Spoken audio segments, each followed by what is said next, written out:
So I just want to I've never gone back and started putting like my timeline, my life on paper, like, because it was so overwhelming. It's just so much, like, so I just started doing it, and I realized why I didn't start doing it, because it is literally so much, and I've had so much confusion and had so much brain fog. Oh, by the way, I'm feeling a lot better today. So my healing has come a long way for me to feel as good as I do today. So that's a good thing. I feel really good today. So I was like, man, because I'm going with my intuition, like with my healing, because, obviously I can't force anything. I'm trying to force this child thing, but, I got that block, and then I'm getting there, I keep getting headaches. So this morning I was sitting here, I was like, man, I've known for months and months and months, I've been wanting to get my timeline on paper, because there's just so much. It's so, like, when I try to tell somebody, it's like, it's impossible, because it just gets so scrambled, because there's so many things, and I didn't really realize how many things until I sat down this morning and started writing. And what I did was I started at, it was hard to pick a time. I mean, I had an international incident in Bosnia I was going to start with. I had my first business at 23 I was going to start with. But then it ended up going back, because I just couldn't, it's just so much, you know what I mean? So I guess I just sort of let myself fall in to see where my best memories were, like where I felt comfortable remembering at the moment, like what needed to get figured out is how it is coming to me. Like, this is an important time period in my life that I haven't really talked about. So, I ran away to my aunt's house the third time at 16 and a half or whatever, and got away. Well, I lived with her for about 6 months. This is my wealthy side of the family. And I was driving her Saab around, to go. I had a little cousin at the time.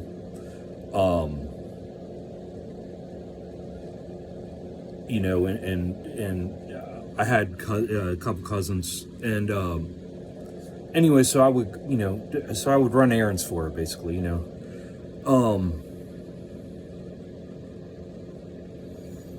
Wow, this is overwhelming. I mean, it's just so much, guys.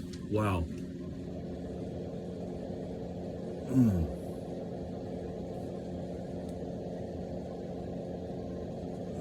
Because what I did was, I have a year. I made bullet points for like that 1 year period, from like 16 and a half to 17 and a half, or, right around there. It's like a year period. But it's overwhelming, because I'm looking at the bullet points. That's why I started this video, because it's just so many bullet points. And then I was like, well, there's more. And I was like, no, I got to stop, because I don't want to go that deep yet. I'm not ready to,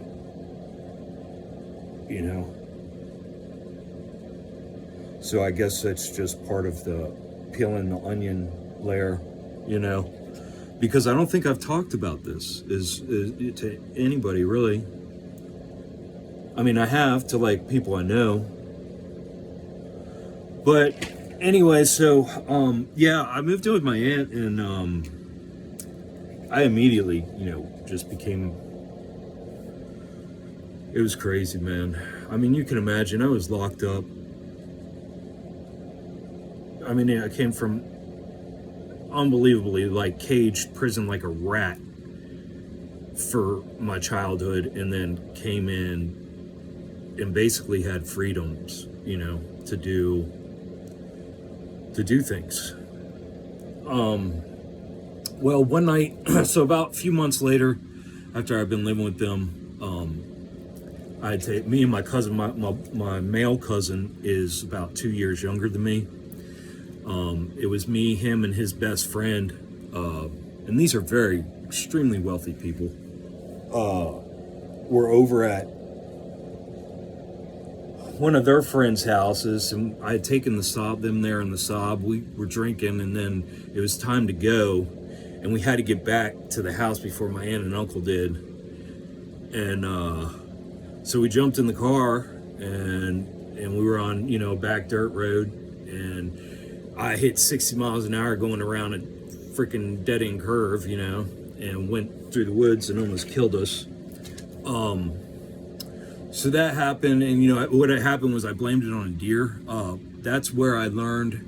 So there, a lot of important points came out of this year as I'm seeing. I blame it. So when we came out of that accident, all of us alive, thankfully, I blamed it on deer, and I had them, back up my story, which they did, because everybody was afraid of me. I mean, I was crazy. You know what I mean? So shortly after that, it was like maybe a couple weeks, my aunt and uncle went on vacation. I have a girl cousin who's 2 weeks older than me. We had a party. She was being a bitch, so I threw her in a closet. Well, after that happened, and there's just so much. So I'm trying not to get bogged down by the details, because it's crazy, guy. I don't even, watch like a movie with bad teens, like that just run around and do bad shit and just get fucked up. And so then I was partying at, and all this stuff happened within like a few weeks. And then I was partying with, maybe a couple weeks, I was partying with that best friend of my cousin that I got in that accident with, his older brother, and a couple girls, and we left, fucked up, pouring ass rain off of back road. She was going like 50, 60 miles an hour over a damn berm, bump, and it comes to a stop, and on the other side, but she didn't know, she wasn't familiar, and we were fucked up. We're like 16, we're all like 16 years old. And she flew off the side of the road, and it's a cliff, probably like a 30-foot cliff there, and man, her car turned sideways, and we landed in between two trees, and we were like 20 feet off the ground. It was weird as shit. Anyways, okay, so that accident happened, and then that was while my aunt and uncle were still on vacation. So the whole blame it on the deer thing. So all of this was stewing, right? So I went to my other cousin's house, my step cousin's side of the family house. That aunt and uncle, they had 4 kids that I was close with. And man, it was getting in fights. Just drinking, more getting in fights. But when I got there, when I originally got there, hanging out, fighting, and then we went to King's Dominion like a couple days later, and I got in a fight down there and got kicked out of there. And we get back home that evening, and my aunt calls me. And back then you didn't have a cell phone, so she calls me, and it's like really weird. They were like, and everybody was in the room, and they put me on the phone with my aunt, and my aunt went off on me. She was like, yeah, so you think you're gonna call my daughter a bitch, huh? Yeah. And then she was like, oh, and you hit a deer, huh? So yeah, man. And then that other point with that whole thing. See, I'm trying to get this out, guys, because there's a lot of points that are helping me figure things out. Because the other thing is like, why wasn't this? This was all blamed on me, and I was always. And what I'm seeing now is I was always pegged as a liar. and that's how I guess my family plays things off. I don't know what my family's doing. They're very strange. But or how they get away with all the things they do, like the abusive things they do. I just don't know. But I think this is starting to help me put things together and get rid of the fog on that situation, because that generational and family thing is really, really deep into my issues. So this is actually very important for me. So yeah, the gig was up, over there. So she said, "You're out, dude. Find another place." So, and I did. I lied. So I went straight and told I was supposed to stay at my other cousin's house for a couple more days. So I did, and then, I worked up this whole big lie and told that aunt, and I took my uncle's side because he was a deacon of the church, and and I just said, how they were. Basically of the devil. They were just rich and of the devil, and I didn't want my spirit to be around that, because I knew all the buttons to play, you know what I mean? So I was able to move in with my other cousins. And then shortly after I moved in with them, so after I ran away and got away from my mom's house, I was with my first aunt for about 6 months, I'd say. And then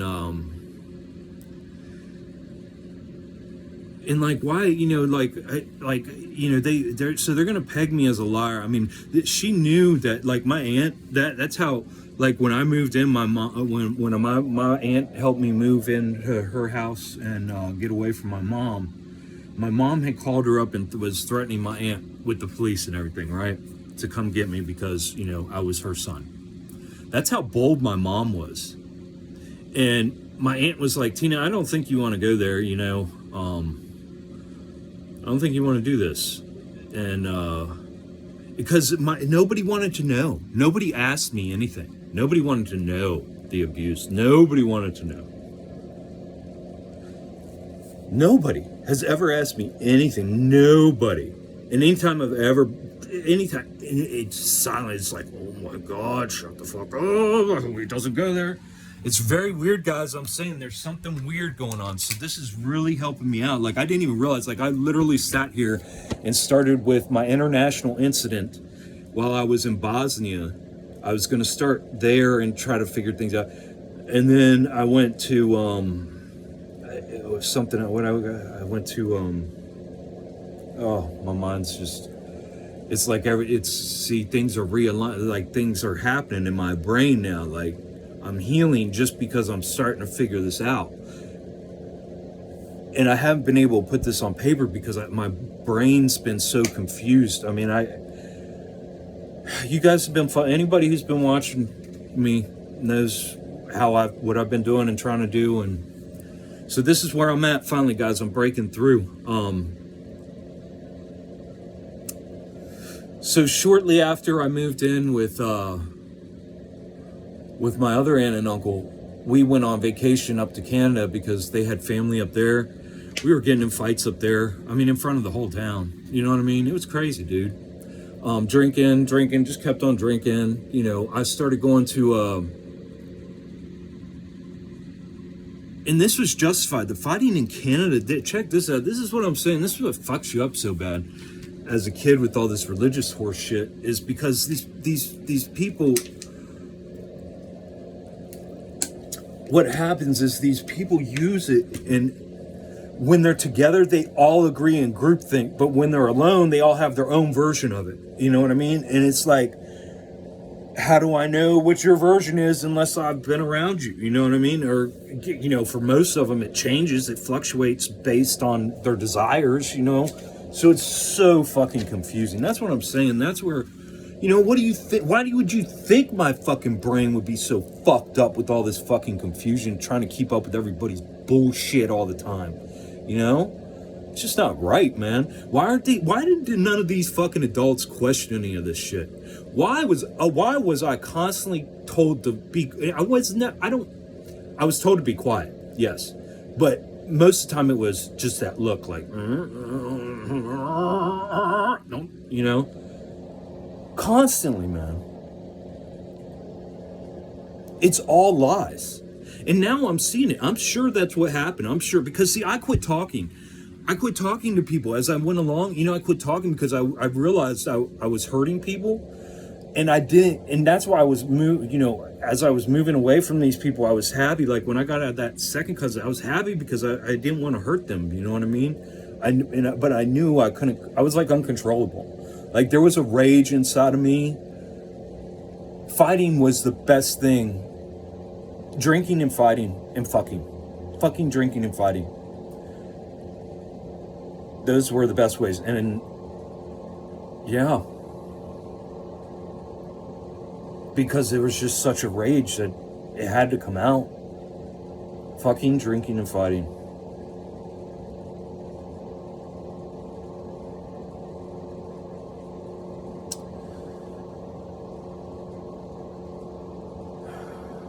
I'm still 16 and a half, 17 at the, probably around 17 at this point, probably. Yeah, 17.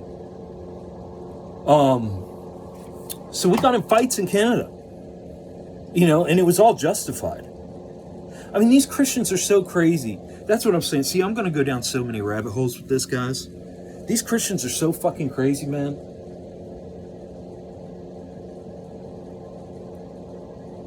I can tell the cognitive. I'm realigning the cognitive dissonance from this situation. We were strict, like Southern Baptist type, like saving grace motherfuckers, right? And that's my uncle, and then their family up in New Brunswick were fucking rollers, Protestants. Fucking speaking in tongues, rolling on the ground kind of motherfuckers, Well, we went in there, we were staying up there with them, and they took us into church, and my uncle's like, I don't think we should go in here, and I can't even remember if it was his cousin or who it was. We were up there visiting, but he's like, yeah, come on, it's all about how Jesus pumped up there, talking about Jesus. Oh, God damn, these fucking motherfuckers, man. But my uncle's like, them Southern Baptists are no fucking joke, man. He's like, man, I don't know. So he talked him into, and my uncle, we went in there and this dude was, of course, front row deacon. That's who I hung out with, was the fucking leaders of the church, the fucking sociopaths. And, man.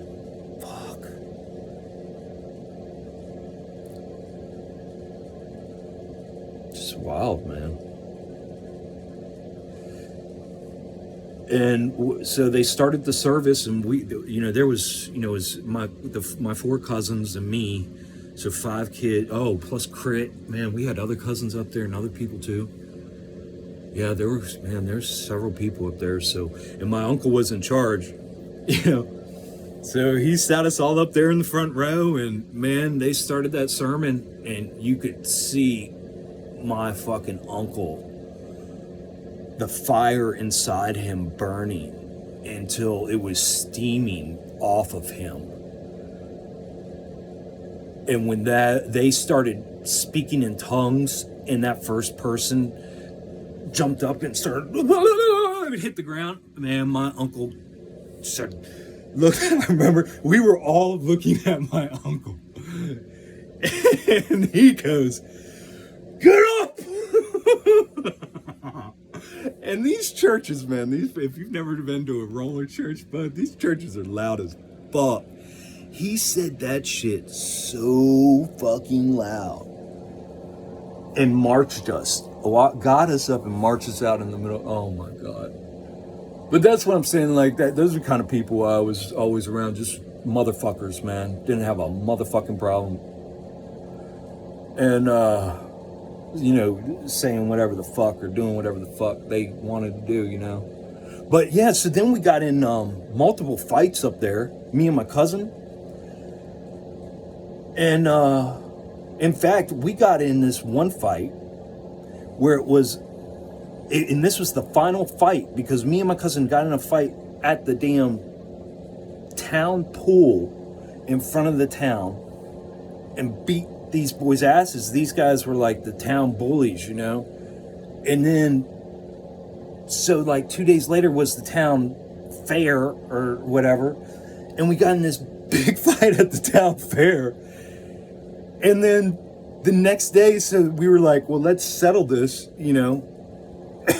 I mean, what the fuck, dude? We're like, well, let's settle this. So we set a date and time at the town fair. I mean, this is my uncle. These are adults, guys.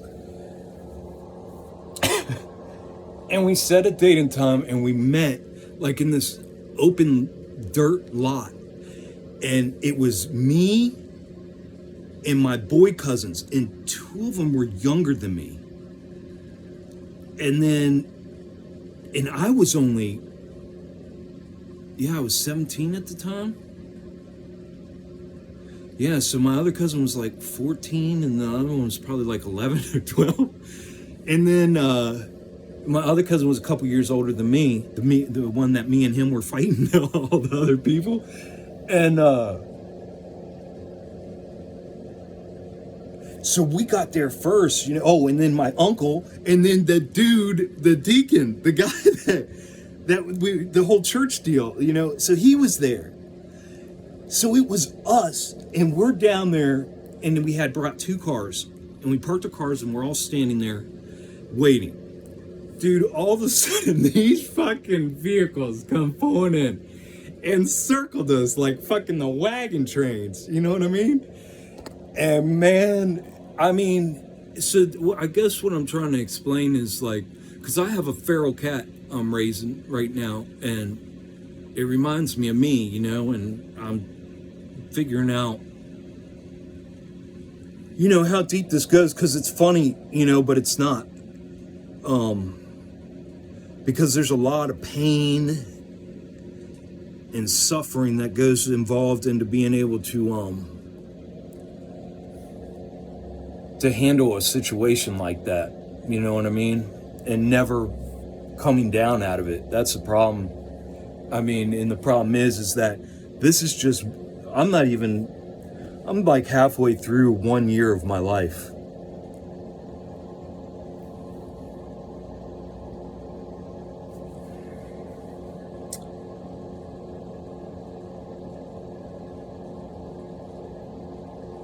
Man.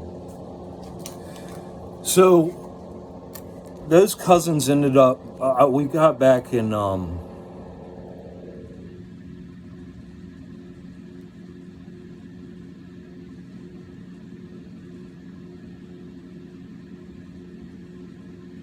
it's just so much, man. It's overwhelming. I mean, this is just 1 year, and like, I keep on getting, I got like 20 bullet points here, but just trying to get in between the bullet points is there's like 10 things that go in between the bullet points. So hopefully this helps people start to see what I mean when I say I've had a knife to my back my whole life, because I'm only 6 months into 1 year of my life. So, you know, we get back, and you know, I got introduced to DC clubs. So my older cousin and me were working at the same place at the time, this comm store. We were putting computer parts together, you know, back in the mid 90s, and outside of DC in Chantilly. But we started going to, you know, with friends down to, we're all white boys, you know, country boys mostly, and just, you know, rough people. Not like rednecks, just not rednecks at all, just country, just like rough. You know what I mean? And a different era, man. And so we were going to clubs in DC, you know, and so white boy clubs though. And I remember one time, like, I was able to convince them, because I was crazy. Like, I was the youngest out of our group. I was always the youngest, usually always the youngest out of my groups, doing crazy shit. And man, I convinced them one time to go to this offbeat club. I can't remember. But I had a great time. I was dancing, fucking having a great time. Well, that's only so. What ended up happening was I found myself like trying to find these cool little spots, man. And I went down in the basement of this club, and I think we were in Georgetown in DC. And I just remember hearing the music. I was like, what the fuck? And I got down there and it changed. It was almost like my life changed, because that's been such a moment for me. Like, out of my whole crazy life, I discovered crunk, guys, back in the mid 90s. It was like one of the origins of crunk. Yeah, you know, I don't know if this kind of music is put out like, you know, by the powers that be, that, because, you know, they put this music out, like they'll put it out in this underground club in DC, this one in New York, this one in, you know, LA. Yeah, you know, I don't know if that's how they do it, but, or if it just is a organic thing. I would lean towards it's not organic, but it was amazing to be exposed right at the beginning. It allows you to see what other people say when they're first exposed to something that nobody's heard before. But crunk, yeah, man, I thought it was the most amazing fucking thing. Just because it was so different, and man, just the movement and the fucking, you know, getting that rage out, it was like fucking perfect, man. Like, crunk dancing was my shit. So anyways, yeah, so my you know, so that went on. We came back from Canada and I stayed with them for a couple more months. And I had this real good Spanish buddy, and I started hanging out with him, and that's when I started, all we started going to was Spanish clubs. All we were doing was hanging out. I was the only white boy. Back in the mid 90s, hanging out in all these clubs in DC, Fairfax, all over DC. I was one of the only white boys running around in those clubs.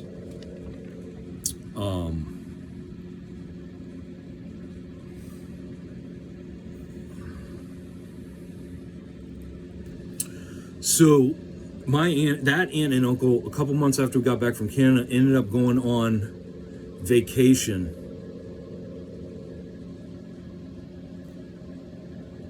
They went on vacation for like a week or whatever. Oh man, the house, oh dude, and that's when the alcohol really, I mean, because, you know, I had to keep it under wraps, you know, up until that point. So I was doing, that's why my anger was so there. That's why dancing helped. So that's why the movement, I didn't even realize it. I just knew my fucking shit how to move, you know what I mean? Again, it didn't matter if it was fucking fighting or, you know, drinking. It was, my shit had to fucking move. Dancing. Man. And so one time I had this buddy of mine come over, and these two girls, okay? And there was nobody else at the house. So I had set it up so it was just me and my buddy and these two girls. And we were gonna get fucked. Well, we got fucked. I got severe alcohol poisoning. I ended up, that dude was trying to rape that other girl, so I get in a fight with him. And this was all told to me because I ended up blacking out, because the girl ended up getting a hold of me like however long later and thanking me for saving her, and I don't even know, because I blacked out. I mean, I immediately blacked out. I got so drunk. I don't know if that was my first alcohol poisoning. I can't remember at the moment. Like I said, this is just this 1 year I'm trying to document.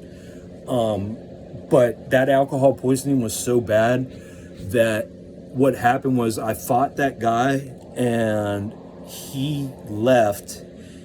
And then those girls were so distraught that they left. And so I was alone, and I guess I passed out and was puking. So it was like 12 hours later, my older cousin's girlfriend had come back and found me in a pool of vomit and put me in a tub, and she had to take care of me and bathe me and take care of me. It was really bad for 3 days until I came to. And then and I had put holes in the wall. I mean, it was bad, guys. So needless to say, I moved out of there before my aunt and uncle got back. Like I said, I knew I was causing harm, and I didn't want to keep harming people. So, especially people I loved, So I moved out of there, and I moved in with that buddy, that Spanish buddy I told you about. I moved in with him into the projects. Him and his wife were separated. She had moved back in with her family, and they had been living in the projects. And by projects, it wasn't, I don't know how to explain it. I mean, it's the projects, it's housing, it's projects. The police department's right there inside of it. I'd take showers and have these black women coming in through my window, catcalling me and trying to fuck me. You know what I mean? That kind of shit. So the projects. So I moved in with him over in Coverstone in Manassas. And by that time, so when I moved in with him, it was over. So after I had that alcohol poisoning, so that's what I'm trying to say, like brain trauma, head trauma, alcohol poisoning. And this goes back even further. I mean, this is just a year that just was screaming to come out of me. So I moved into projects with him. And we started going to clubs 6-7 nights a week. We were at clubs and working 5 days a week. Working 5 days a week, sleeping like 2-3 hours a night during work days. Like I said, we were assembling computers, so we were on an assembly line. We were all a bunch of fucking friends, and we'd just show up to work drunk and fucked up and just put our little pieces where they go, and then, go back and do it again. Yeah, that's what we were doing, man. So, and all we were going to was black and Hispanic clubs. And oh man, guys, I mean, I was the only white dude. There were no other white guys. I'd see white girls, these white girls that, they liked that shit. But even then, there weren't that many white girls. There were a few, but not many. And I had a crush on, okay, so this is crazy. So I had a crush on his sister. At the time, the Hispanic gangs were trying to had been getting into Manassas at the time. MS-13 was operating out of California, but they were in their branches that they were sending out, they called La Raza, the Risen or whatever it is. And so that's what the gang was called in Manassas, La Raza. But they were a chapter of MS-13. It's MS-13 out there now. So his sister, I had a crush on his older sister. And he was older than me, so she was like 4 or 5 years older than me.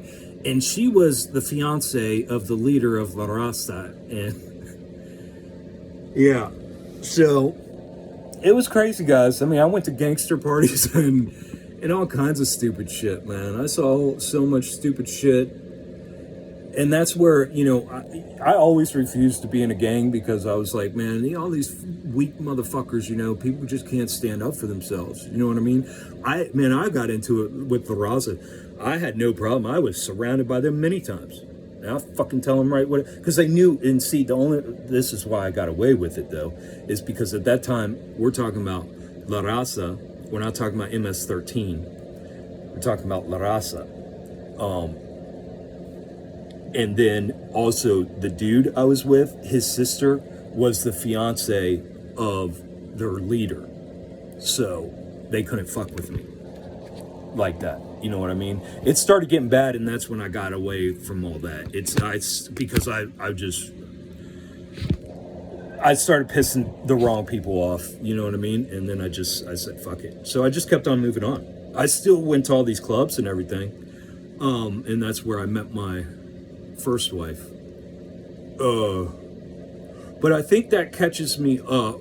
It's just so much to go back over in my head, but I think that is good enough for right now to sort of keep me caught, to go back, because I'm going to go back and watch this, because there are things that are just coming out of this whole thing. Deep family involvement that's very strange and weird, that is very purposeful, because why the fuck, like my cousins, oh man, there's a lot to this. There's, okay, all right, yep.